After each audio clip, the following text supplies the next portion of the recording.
If you were driving from Los Angeles to Salt Lake City on U.S. Highway 91, you'd pass through St. George, Utah, population 4,562, just a short way from the state line of Nevada. It's pre-dawn, 5 in the morning. Pretty deserted at this hour. Everything is closed down. Everyone's asleep. Everyone, that is, except a milkman. Been delivering over the same route for 12 years. Never missed a day. And a police officer patrols the lonely downtown beat. And another night owl keeps his place open 24 hours for tourists coming through. Since the rest of the town was sound asleep, only our night owl saw it, that great flash in the western sky. An atomic bomb at the Nevada test site 140 miles to the west. But it's old stuff to St. George. Routine. They've seen a lot of them ever since 1951. Nothing to get excited about anymore.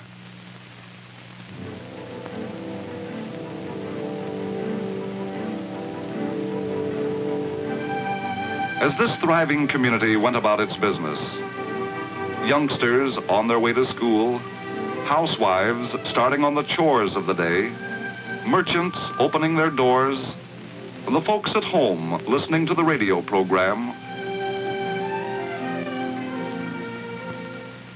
Ladies and gentlemen, we interrupt this program to bring you important news. Word has just been received from the Atomic Energy Commission that due to a change in wind direction, the residue from this morning's atomic detonation is drifting in the direction of St. George. It is suggested that everyone remain indoors for 1 hour or until further notice. There is no danger.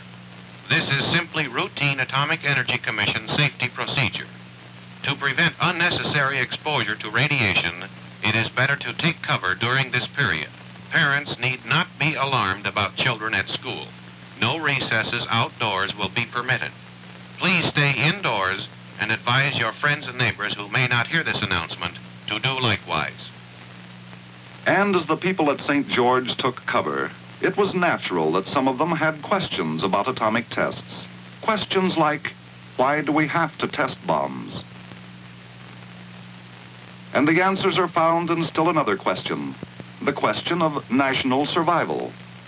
For testing of atomic weapons goes on for a vital reason, our national defense. We have no choice. To fall behind any other nation in atomic progress is a national risk.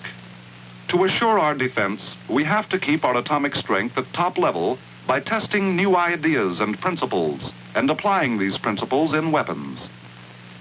That's why we have the Nevada test site. It's sort of a backyard workshop, the most unusual scientific workshop in the world. 640 square miles of desert and mountains, 65 miles northwest from Las Vegas, set in some of the loneliest acres the world has ever seen.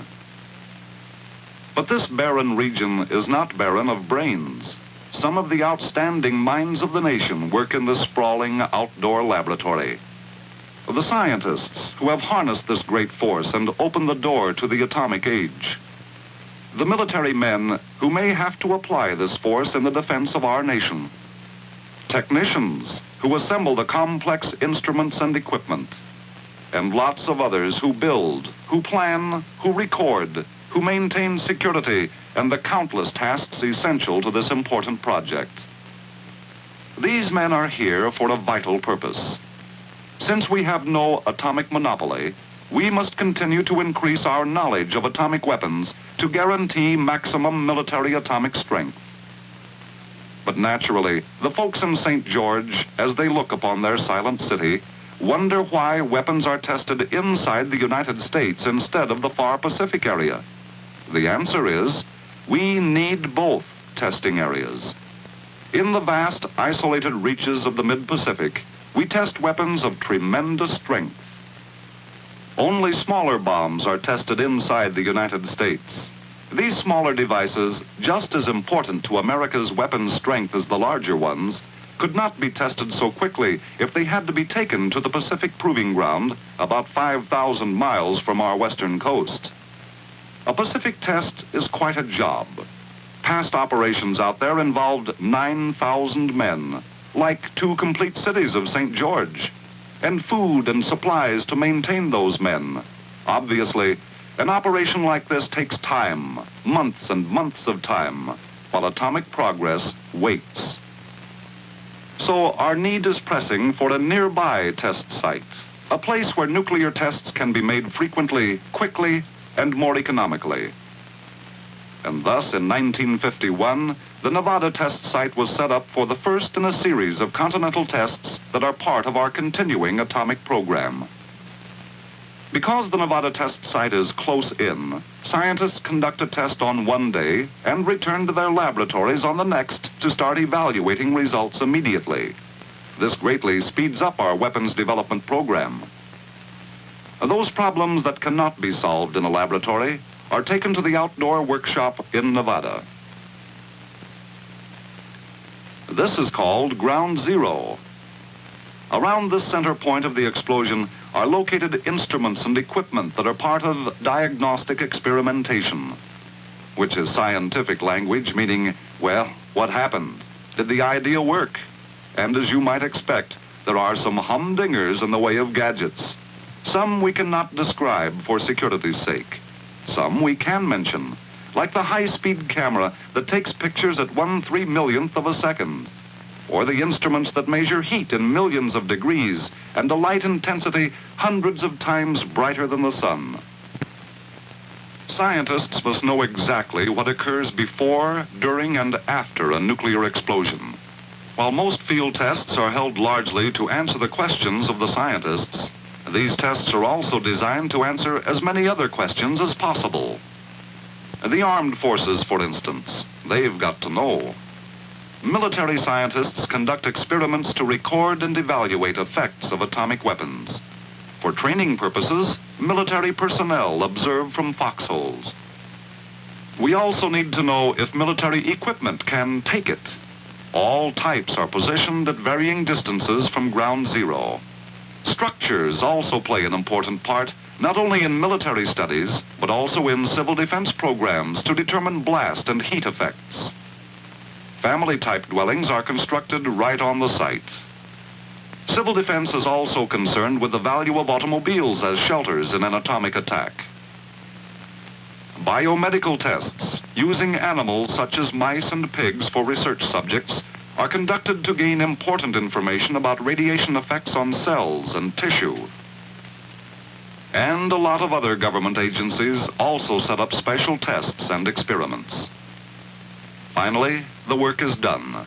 Preparations are completed. Another valuable test is ready. Shot day is tomorrow morning. The early morning air is cool, crisp.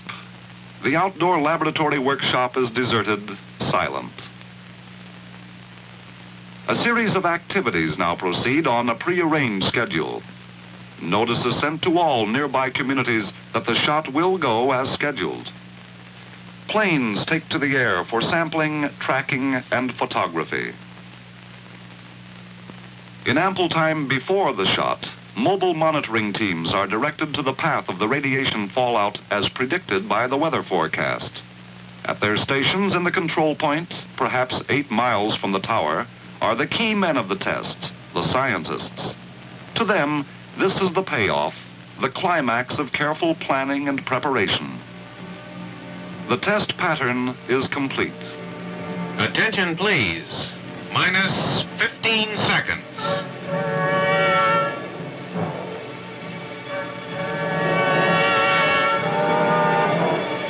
10, 9, 8, 7, 6, 5, 4, 3, 2, 1.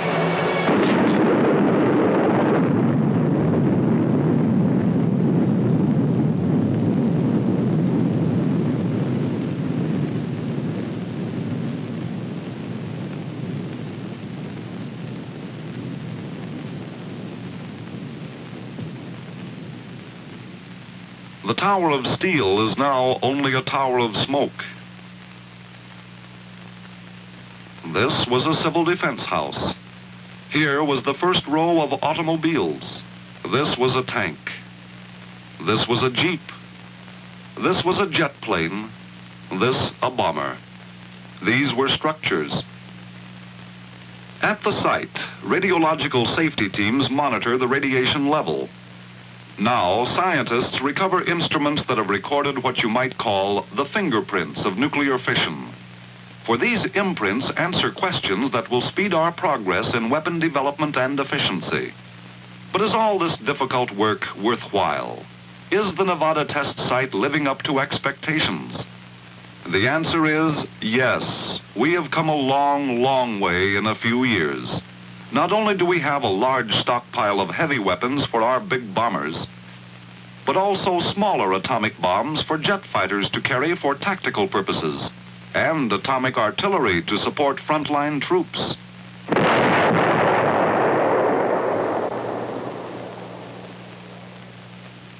Gathering strength for the long-term defense of freedom, we now have a family of weapons for a broad range of military uses to discourage aggression, to support peace, and their number, variety, and efficiency has been greatly increased.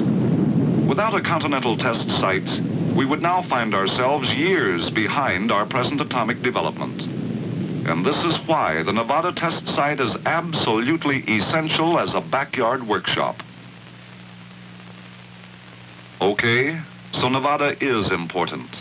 So we have to test bombs out there for national defense. But what's being done about the safety of the public? Well, to answer this question, to understand the extensive precautions taken for public safety, let's go to the control point, the nerve center of the outdoor laboratory. The test organization staff is meeting, as it does before every shot. Go or no go? That's the question before the test manager and his advisors, experts in the fields of biology and medicine, public health, meteorology, and blast. Before a nuclear device is detonated, every possible precaution is taken for safety. Public safety is the main consideration. There are three factors to consider. First, light. The brilliant flash can cause momentary blindness to a pilot or to a motorist. Aircraft are warned through Civil Aeronautics Authority of the zone closed to air traffic at all altitudes. Motorists are temporarily halted on nearby highways. The second factor is blast. As a further careful precaution, relatively small charges of high explosive are set off at 1 and 2 hour intervals before the atomic detonation. Sensitive scientific instruments at various points around the test site record the results of the high explosive blast, thus enabling the test organization to predict the effect and direction of the blast from the upcoming atomic detonation. Minor damage is minimized by warning communities to open windows and doors to equalize pressure. And, of course, the test itself will be postponed if it appears that a community might be hit hard by blast. The third effect is radiation. Let's consider radioactivity and the weather conditions which determine what happens to it. As the test staff considers all vital factors involved in the test operation, of top importance is the weather forecast. Weather, as well as technical factors, are reviewed and evaluated by the experts in arriving at a decision. If conditions seem unfavorable or become so at any time up to 10 minutes before shot time, the test is postponed. If conditions seem favorable and safe, an order to proceed is issued. After a shot has been fired, the atomic cloud, like a giant vacuum cleaner, has sucked up dirt and debris from the Earth and is full of radioactive particles. Is it dangerous? Yes, right now it is. You wouldn't want to go into it, but neither would you deliberately walk into a blazing fire. You have to use common sense. There may be an area of real danger which may extend a few miles from ground zero. This is one reason why entry into the test site is restricted. Helicopters warn hunters, hikers, and desert migrants to avoid the test site region. Yes, livestock grazing within a few miles of the site of detonation have, in a few instances, suffered skin and eye injuries from radiation, but otherwise were in good health. Justified claims by owners have been compensated. Extensive studies have concluded that animals grazing at greater distances have not been injured by radiation. The AEC will continue to give advance notice to livestock owners. To minimize the area of real danger and reduce the fallout outside the control area, only relatively small nuclear devices are tested in Nevada, leaving the larger detonations to the Pacific. As the cloud moves out, it becomes dispersed, and at the same time its radioactivity rapidly decreases. Past experience has shown that some activity will be detected across the country. The important thing is to keep the amount of radioactive contamination to as low a level as possible for human exposure. This is not left to chance.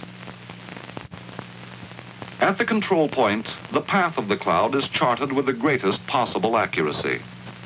This can be done because the cloud leaves a trail as it moves along, a trail of radioactive particles that can be detected and measured. Some of the tiny radioactive particles settle back to Earth as the wind disperses the cloud.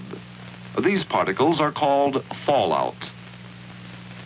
The bulk of the particles soon fall out and the cloud disappears. An invisible remnant of radioactive material is lifted high, wide, and far by the winds, eventually settling to Earth. But radioactive fallout beyond several miles from the test site has not been known to be serious. It has not constituted an appreciable danger to persons, animals, crops, property, or industry. We must remember that radiation is not a new thing on this Earth of ours. Since the beginning of time, the Earth has been bombarded by radiation from outer space. Cosmic rays and high-energy particles rain down from space upon each and every one of us every second of our lives. We are also struck by radiation from the materials in the Earth itself. All this is known as background radiation. It is part of nature. We can't control it. Radiation from fallout temporarily adds to this background level. It is the total amount of radiation that is important. That is why very careful considerations are given for firing every atomic test shot, so that the fallout will add as little radiation as possible to that of natural background sources. Yes, the very nature of testing weapons for national defense requires we accept the possibility of some exposure to additional radiation. There is some potential risk. But this additional radiation has been kept far below harmful amounts in areas beyond a few miles outside the test site boundaries. The rigid requirements controlling the firing of each nuclear device have made this control possible. To provide even further assurance, radiation monitoring teams are continually on the job during the test periods, guarding the safety of the public. In fact, a monitoring system on a national scale has been established to keep track of the movement and direction of the cloud. Monitoring is not confined just to areas near the test site. Moving outward from the outdoor laboratory, you would find 15 fixed air sampling stations in the vicinity of the test site and special mobile monitoring teams operated jointly by the Atomic Energy Commission and the U.S. Public Health Service. These teams must be able to move quickly into the projected path of the atomic cloud. Instruments and equipment are set up to determine the background radiation level before the cloud arrives, and readings are continued for several days after the cloud has passed. Special Air Force planes follow the cloud approximately 600 miles from the test site. Reports from all mobile monitoring teams are flashed regularly by radio and phone to the control point at the test site.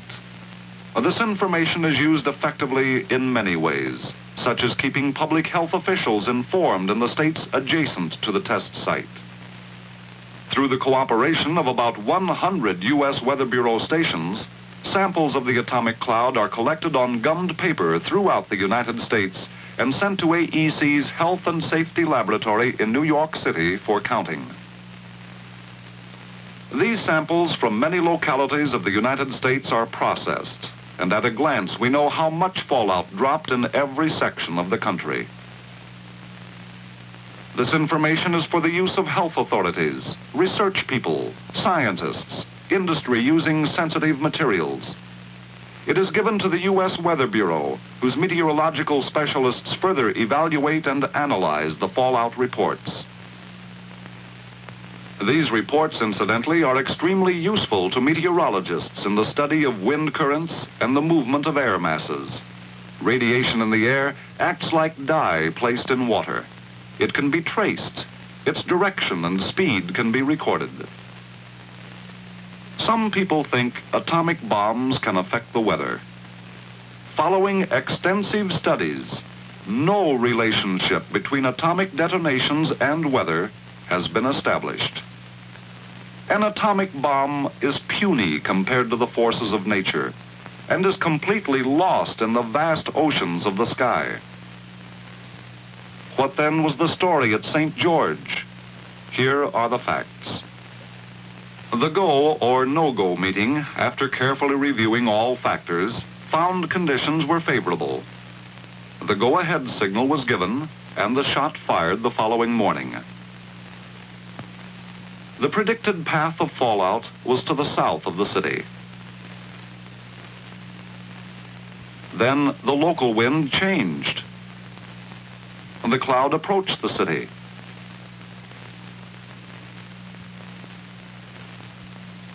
The word was spread throughout the community, and the citizens calmly took cover. 1 hour and 50 minutes later, at 11:25 a.m., the all-clear announcement was broadcast. Actually, when the invisible cloud had passed, the total amount of radiation deposited on St. George was far from hazardous. Then you may ask, why were the people asked to stay indoors? For a very simple reason. The Atomic Energy Commission doesn't take chances on safety. It is the AEC's policy to keep to a minimum any exposure of persons to radiation. This wide safety margin controls AEC's attitude toward radiation involved in any of its activities. So the citizens of St. George were asked to go indoors to avoid unnecessary exposure. The amount of radioactivity that fell on St. George was not dangerous. But the AEC felt the precaution to avoid exposure was good common sense. Such caution will continue to govern operations relative to the Nevada test site. With this rigid standard of safety, testing of atomic weapons must go on. Orderly, well-conceived testing must continue. The testing of atomic weapons at Nevada is essential in the world of today to our existence as a nation. The towering cloud of the atomic age is a symbol of strength, of defense, of security for freedom-loving people everywhere, people who want peace.